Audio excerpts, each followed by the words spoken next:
Hola, hola, ¿qué tal a todos nuestros oyentes? Bienvenidos a un nuevo episodio de Atlas de las Finanzas, el espacio donde hablamos de economía, dinero y mercados, pero con un lenguaje que todos podamos entender. Gracias a todos por acompañarnos una vez más en esta segunda temporada, donde hemos venido analizando los temas que mueven las finanzas del mundo y, claro, también nuestro día a día. Un saludo especial para todos y como siempre, gracias por escucharnos desde Colombia, América Latina y otros países donde sabemos que este podcast ha llegado. Hoy les traemos un tema que parece técnico, pero que afecta desde grandes corporaciones hasta pequeñas empresas, el tipo de cambio. Y más exactamente cómo las empresas se protegen de su cultura. Sí, porque el tipo de cambio, esa relación entre el valor de nuestra moneda y otras como el dólar o el euro, puede ser un verdadero dolor de cabeza. Un día está en 3.800 y de repente amanece a 4.200 o baja a 3.700. Y aunque eso suena normal en los titulares económicos, detrás de esos movimientos hay empresas que pueden ganar o perder millones en cuestión de horas. Exactamente. Pensemos que una empresa colombiana que importa maquinaria de Estados Unidos. Si el dólar sube, los costos se disparan. Pero si una empresa exporta flores o café, una subida del dólar puede representar más ingresos. Ese juego de ganadores y perdedores se llama riesgo cambiario y es algo que toda empresa que trabaje con monedas extranjeras tiene que aprender a manejar. Sí, Michael, y manejarlo no significa adivinar hacia dónde va a moverse el dólar. Nadie puede hacerlo con certeza realmente, ni siquiera los bancos centrales. Manejar el riesgo cambiario significa protegerse, tener herramientas que ayuden a planear con tranquilidad sin depender de si el dólar amanece de buen humor o no. Claro, y ahí entran los instrumentos de cobertura cambiaria, que son, en pocas palabras, mecanismos financieros que permiten asegurar un precio del dólar o del euro en el futuro. ¿Cuál es el más común? El forward. Un contrato donde la empresa acuerda hoy con su banco un precio fijo para comprar o vender dólares en una fecha futura. Así, si el dólar sube, la empresa no sufre el golpe. Si baja, por lo menos sabe que su planeación financiera no es esa.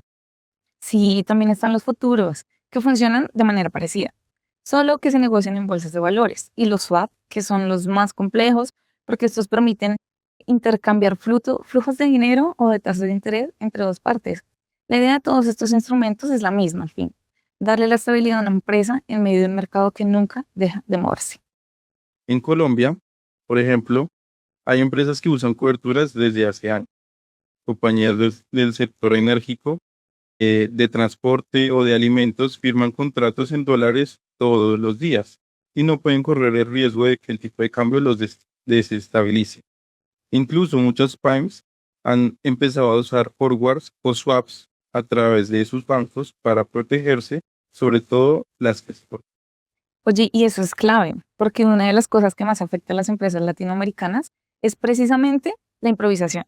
Cuando el dólar sube, corren a buscar soluciones. Cuando baja, dejan de preocuparse. Pero las empresas que planifican, las que gestionan el riesgo cambiario con tiempo, logran mantener sus precios, sus márgenes y su competitividad sin depender del humor del mercado.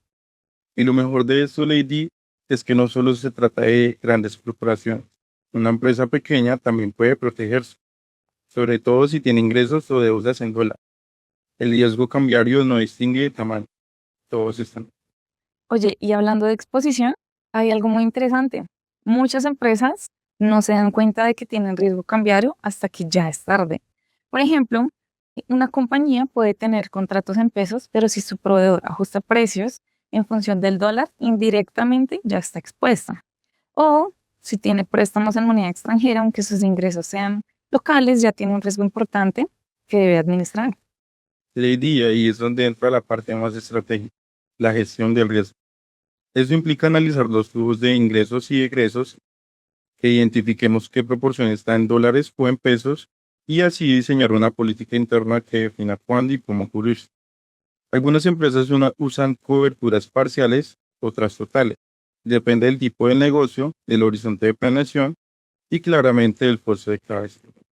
Hasta aquí hemos hablado del día a día de las empresas, pero todo esto encaja en un contexto mucho más grande, porque las variaciones del tipo de cambio no solo afectan a una empresa, también pueden afectar a todo un país.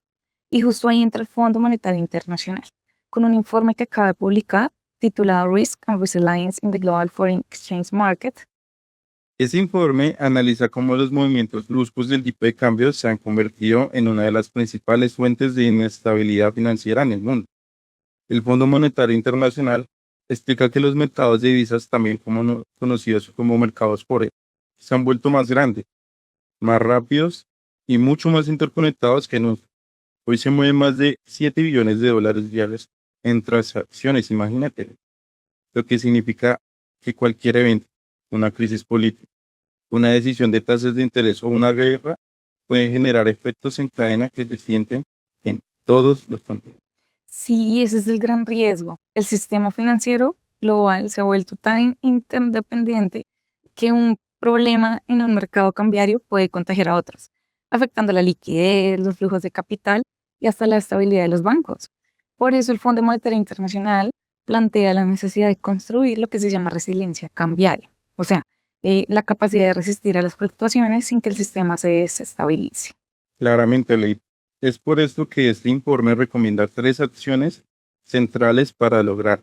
Primero, reforzar la vigilancia y el monitoreo de los riesgos cambiarios, para así identificar tensiones antes de que se conviertan en crisis. Como segundo, mantener colchones de liquidez y capital robustos, tanto en bancos como en empresas, para soportar periodos de volatilidad extrema.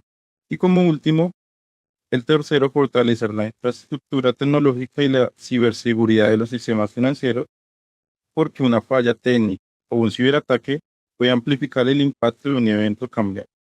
Sí, y lo interesante aquí es que esas tres recomendaciones que nos cuentas no se limitan al sistema financiero únicamente, también aplica a las empresas.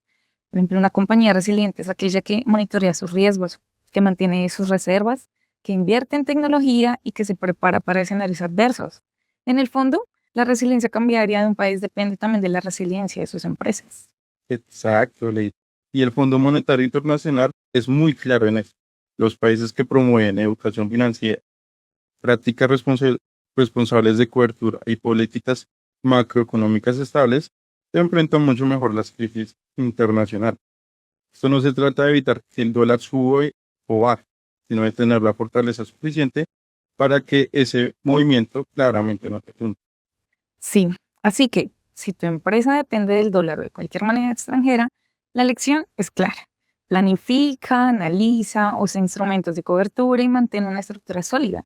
Como dice el Fondo Monetario Internacional, la resiliencia no se construye en medio de la tormenta, sino antes de que empiece a llover.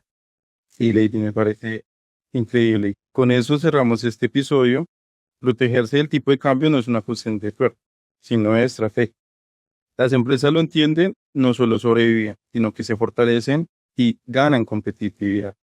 El mercado puede ser incierto, pero la preparación siempre marca la diferencia. Gracias, Michael, y gracias por escucharnos en Atlas de las Finanzas. Nos encontramos en el próximo episodio donde seguiremos desmenuzando el mundo financiero sin tanto enredo, pero con toda la claridad posible. Hasta la próxima, Lady. Y recuerden, en economía, la mejor cobertura siempre será el conocimiento.